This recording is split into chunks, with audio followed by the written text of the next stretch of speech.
Right, it's part number 15. Welcome back to another video. Ilkay Gundogan's turn under the spotlight in my massive, epic, mammoth 24 video player review of the season 2018-19. Season that we won all the domestic trophies. We just blitzed it. We pushed everyone to the side. And I'm reviewing everyone individually. Go check out all the other videos if you've not. Make sure you subscribe if you want to see the rest of it. We're getting towards the business end now. The bit where you've got all the exciting plays, the attackers, and all that kind of stuff. And this is the turn of Ilkay Gundogan today. The 28-year-old is still yet to sign a new contract, though it's looking kind of, I think he will do. I think he will get there. His future is up in the air.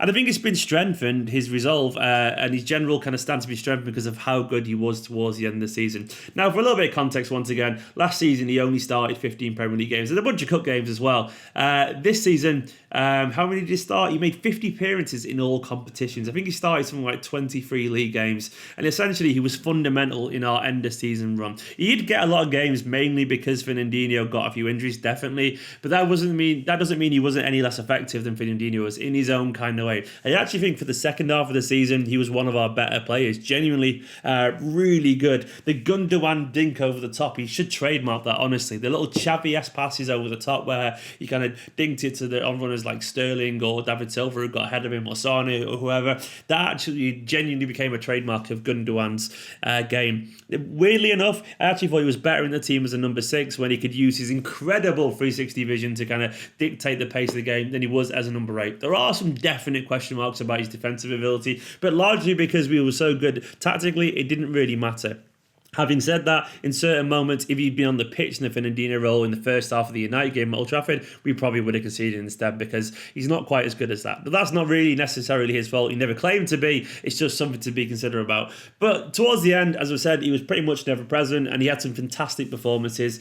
He was genuinely fundamental in our run to success. He got the assist against United. He obviously scored that beautiful free kick in the 4-1 victory over Brighton. And most importantly, memorably, he scored that gorgeous goal against United early in the season. The one that was like 40 passes, was it, or something like that? I don't know. Yeah. And then he got that. That was back in November. It feels like a lifetime ago, doesn't it? Gundogan basically played a lot more this season than he did last year. Now, he would have wanted to play more early on in the season, definitely.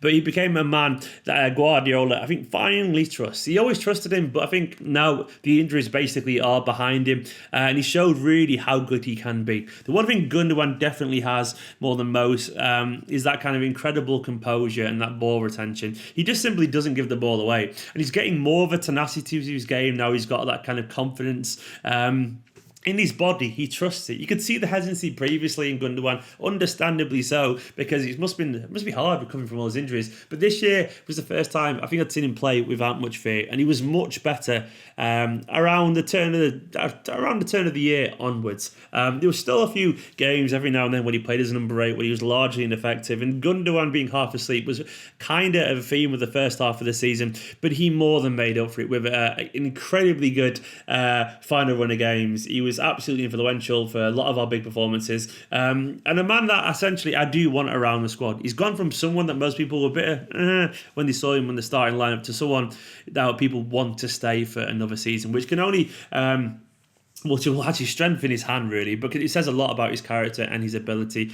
He basically just passes teams to death, and he's very, very good at it. He's better at number 6 in terms of the ball retention than Fernandinho is. I don't think Fernandinho would disagree with that either. His weight of passing, his vision, all that kind of stuff, just sublime, genuinely. Defensively, he could improve more, but he's only 28. He definitely could get better defensively. I would like to see as well even more goals from him, more assists if possible, and I think he can get there next season. But overall, this was a good season, and given the fact that he was so influential towards the end, I was going to give him around a 7.5, but I'm going to bump him up to an 8 because we simply could not have achieved what we wanted to without him. He scored 6 goals in all competitions, and they all came in the Premier League, and I think he got something like 8 assists as well, so he was very crucial. Next season, if he plays more, hopefully he can get to 8.5 and 9 and be as crucial a squad member as the rest. But as he was like as good as a squad member can be, basically. He was not a first teamer quite in the same level as Fernandinho is or De Bruyne, but he was basically as good as it gets in terms of a squad member. That's my score for Gundogan anyway, an 8 out of 10, a very good season for him. Not an excellent season, but a very good season. A man that hopefully will go from strength to strength next year. Let me know if you agree with that score.